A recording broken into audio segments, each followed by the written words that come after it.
Voy a profundizar un poco sobre el tema de la descarbonización de la economía. El panel anterior habló sobre la descarbonización del sector hidrocarburífero. Yo voy a hablar un poco más en extenso sobre lo que implica, en definitiva, la descarbonización de la economía, que es pues básicamente la transformación global de la economía.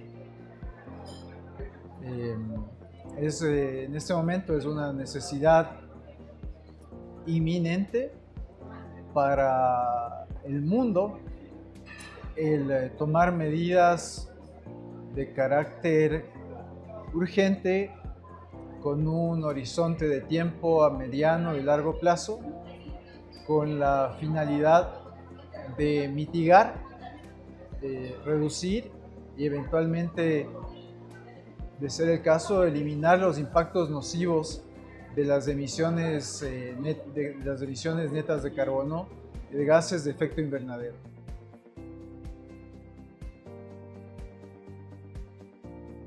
Sí, mira, la descarbonización evidentemente tiene un alto componente de la forma en que producimos y consumimos la energía, ¿sí?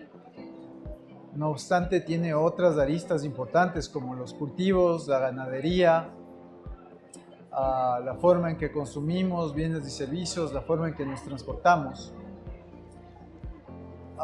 El impacto económico, según las métricas que se han hecho desde hace unos 10 años acá, las últimas, reflejan ya un decrecimiento del Producto Interno Bruto global por efecto de las externalidades negativas que produce el calentamiento global. De tal manera que la prosperidad y la modernidad nos han llevado a un punto en el que no solamente que en términos macroeconómicos estamos ya retrocediendo, sino que estamos poniendo en peligro nuestra salud, nuestra seguridad alimentaria, nuestra seguridad energética, entre otros.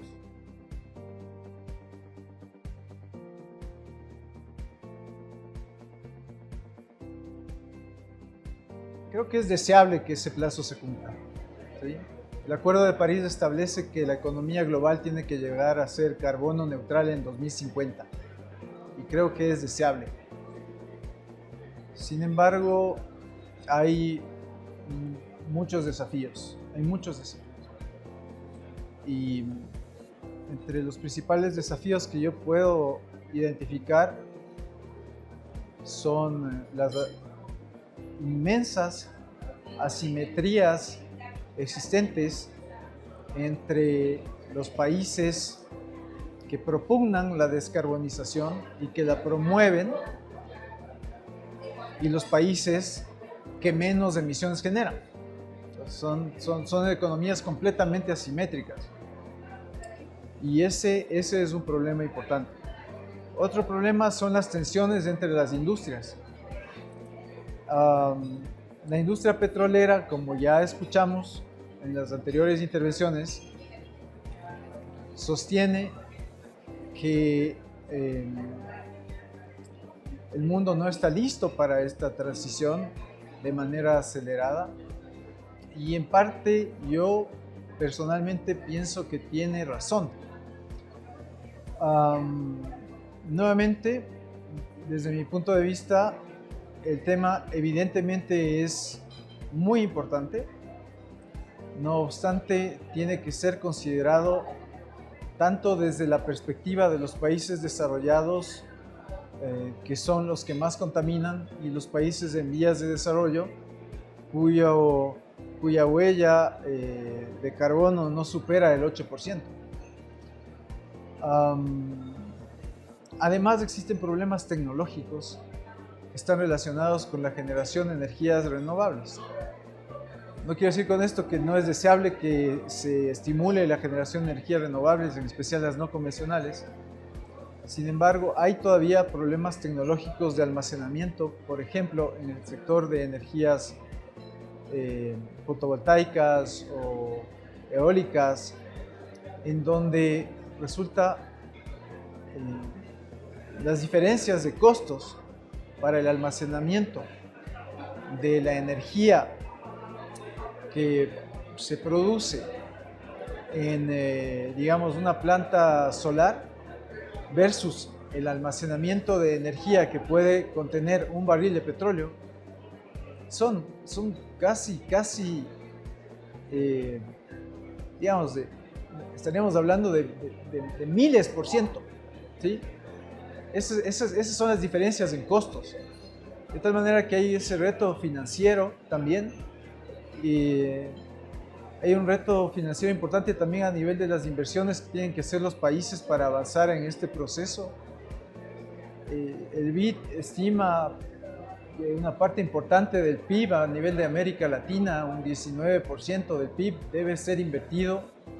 El Ecuador, según los datos que he podido ver, tiene un promedio de inversiones en los últimos años destinado a cambio climático de menos del 0.5% del Producto Interno Bruto.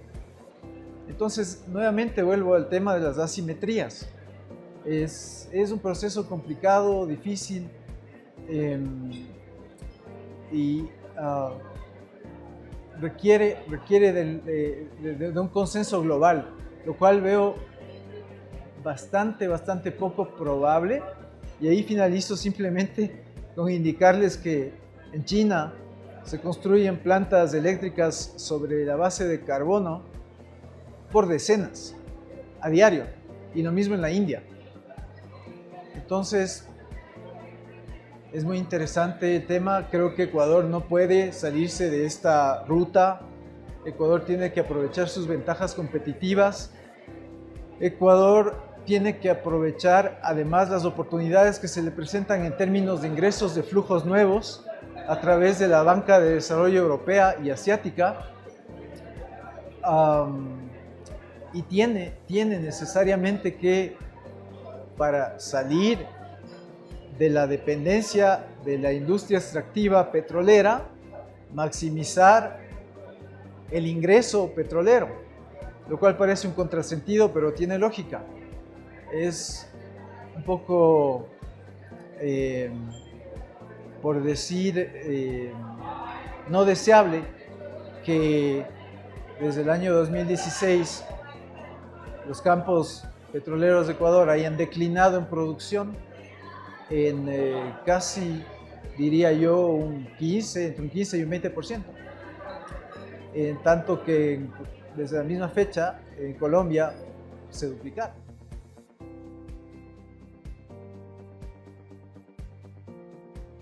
Bueno, es muy grato saber que existen entidades que fomentan la discusión sobre temas importantes y que logran sentar en una misma mesa al sector público y al sector privado. Y es muy grato que esta institución, Seminarium, que es la que organiza ENAEP, esté liderado por una mujer